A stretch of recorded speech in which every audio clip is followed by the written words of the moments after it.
Olá, eu sou o professor Marcos Sorrilha, seja muito bem-vindo, seja muito bem-vinda ao meu canal. Hoje eu vou fazer um top 5 super rápido a respeito dos maiores presidentes dos Estados Unidos. A lista é formada por Thomas Jefferson, George Washington, Donald Trump, Lyndon Johnson e Abraham Lincoln. Entre eles, sem dúvida alguma, o maior foi Abraham Lincoln. Afinal de contas, ele tinha 1,93 m de altura.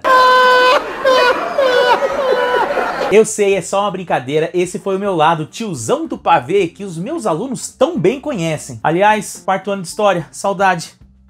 Mas falando sério, aproveitando que eu estou fazendo um especial a respeito de eleições norte-americanas neste mês de agosto, eu resolvi aproveitar uma pauta que me foi sugerida pelo Thiago Teixeira. Ele escreveu aqui nos comentários dizendo: Sorrilha, grava um top 10 dos melhores e piores presidentes dos Estados Unidos. Bom, aí eu resolvi cortar a lista pela metade e fazer um top 5 com os 5 presidentes mais importantes da história dos Estados Unidos. Agora, se vocês quiserem que eu faça um outro vídeo com uma lista dos 5 piores presidentes dos Estados Unidos, já deixa aqui no comentário. E sem subir no salto alto, eu já peço que você deixe um like no vídeo, se inscreva no canal caso não seja inscrito, caso não seja inscrita, e compartilhe com aquela sua amiga ou aquele seu amigo que adora fazer polêmica com listas. E também já aproveito para lembrá-los que toda sexta-feira às 18 horas lá no meu perfil do Instagram está rolando o resumão do Sorrilha com o que de melhor acontece nas eleições americanas ao longo da semana. Para quem tá vendo esse vídeo hoje, na data do lançamento, sexta-feira, corre lá para ver, porque tem muita coisa interessante essa semana. Teve convenção do Partido Democrata, prisão do Steve Bannon, polêmica do Trump com os Correios, enfim, um monte de coisa legal. Espero você por lá. Antes de apresentar os 5 presidentes mais importantes da história dos Estados Unidos, eu preciso fazer uma observação. Afinal de contas, toda lista é relativa e exige um pouco de subjetividade, porque o critério do que faz alguém melhor ou pior, ou quais as características que uma pessoa deve ter para ser julgada melhor do que a outra, são diferentes para mim e para vocês. Então isso faz com que as listas sejam sempre bastante polêmicas. No entanto, no caso dos presidentes norte-americanos, eu sempre tive a impressão de que existem 4 nomes que estão entre os 5 primeiros, independente de quem monte a lista e de maneira indiscutível. Aí eu fui fazer meu trabalho de casa, procurei algumas listas feitas por institutos de pesquisas que usam de critérios objetivos e descobri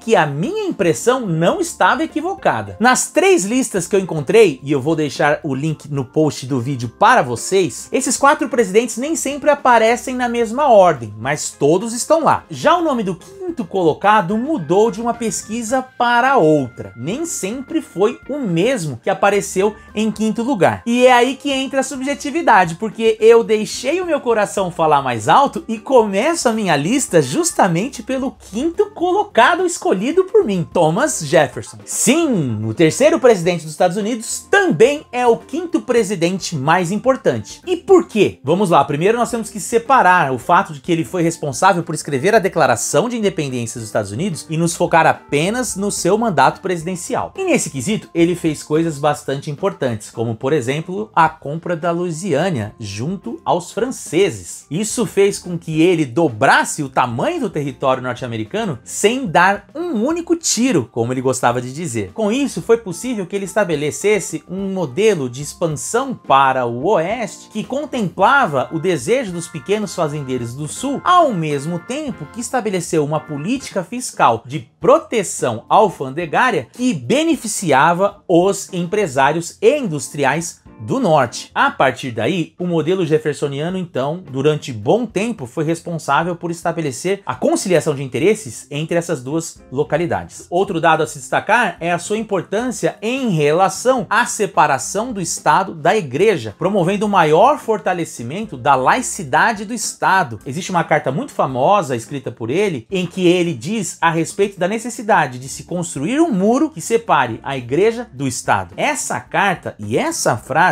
é usada até os dias de hoje pela Suprema Corte norte-americana para tratar de assuntos relacionados a essa temática. O 4º colocado é Theodore Roosevelt. Para muitos historiadores, ele foi o primeiro presidente a entender o verdadeiro tamanho que os Estados Unidos possuíam em relação ao mundo no final do século XIX e no começo do século XX. No final do século XIX, os Estados Unidos já eram a maior potência industrial. No entanto, continuavam a adotar uma postura isolacionista em relação ao restante do mundo. Com Theodore Roosevelt, a política externa deixou de ser um acessório e se converteu em política de Estado, criando até mesmo mecanismos para converter a doutrina Monroe, lá de 1823, em uma política efetiva junto ao continente americano. Com altos investimentos na marinha e também a expansão da burocracia diplomática, Ted Roosevelt converteu os Estados Unidos em polícia do continente e pavimentou o caminho para uma maior atuação dos Estados Unidos junto às outras potências do planeta. O terceiro colocado é primo de quinto grau do Ted e responde pelo nome de Franklin Delano Roosevelt. FDR, como era conhecido, foi responsável por conduzir os Estados Unidos durante a Grande Depressão. Criador do New Deal, o presidente democrata mudou a maneira de como o Estado se relacionava com a economia, desenhando um modelo mínimo de bem-estar social, coisa que ainda era bastante escassa na realidade americana da década de 1930. Sua popularidade e a maneira de se comunicar com a população por meio do rádio tornaram o modelo do New Deal em uma espécie de hegemonia que perduraria pelos presidentes seguintes até a eleição de Nixon em 1968, quando, de certa maneira, a gente observa uma espécie de crise do modelo mais intervencionista de Estado. O segundo colocado é também o primeiro presidente republicano da história dos Estados Unidos e atende pelo nome de Abraham Lincoln. Abraham Lincoln dispensa apresentações, mas foi ele o presidente responsável por conduzir os Estados Unidos durante a Guerra Civil, que durou de 1861 a 1865. Como a escravidão acabou sendo um dos grandes temas da Guerra Civil, ele também acabou sendo lembrado como uma das principais lideranças da luta abolicionista nos Estados Unidos, colocando um fim na escravidão ao articular junto ao Congresso a aprovação da 13ª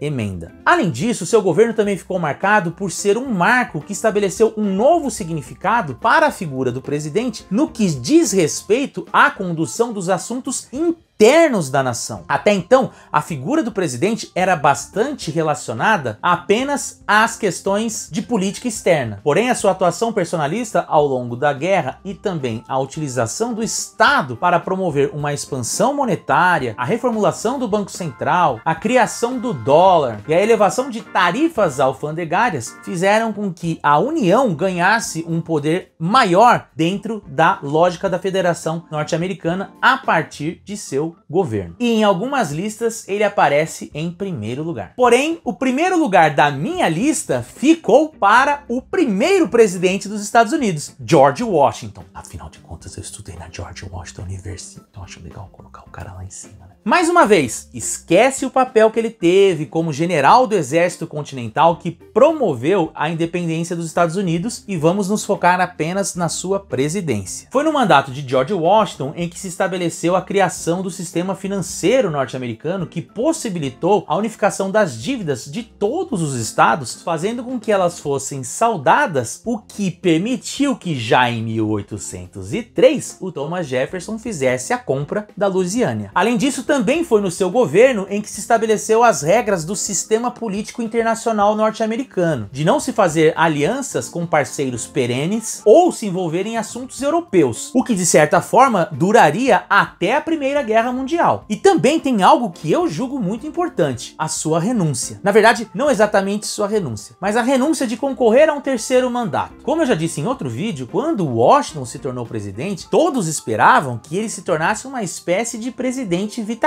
e ficasse no poder até a sua morte. Isso, de uma forma ou de outra, já demonstra todo o prestígio que ele tinha junto aos outros pais fundadores. No entanto, no final do seu segundo mandato, George Washington pegou o boné e voltou para sua casa, dizendo dizendo que a presidência dos Estados Unidos não deveria ser um cargo vitalício e muito menos personalista. E tem mais uma, como tendo sido o primeiro presidente, muito das etiquetas de como um presidente deve se portar foram criadas por ele. Já na sua posse, ele vestiu um terno bastante simples, muito próximo ao do que os homens comuns vestiam no seu dia a dia, o que fugia de todo o glamour que possuíam as roupas dos reis europeus, como George III, por exemplo. No entanto, mais do que isso, em sua posse, ao escolher usar a vestimenta de um civil, ao invés de usar o uniforme de general, ele também deixou um recado bastante claro na separação entre essas duas forças, e que a presidência, portanto, deveria ser exercida por um poder civil. Agora, vocês repararam que entre os 5 presidentes mais importantes, 3 deles também aparecem na lista dos presidentes mais altos? Será que tem alguma relação? Bom, mas se tem uma relação ou não, eu não sei. Só sei que por hoje é isso. Espero vocês na semana que vem e até mais. Tchau, tchau!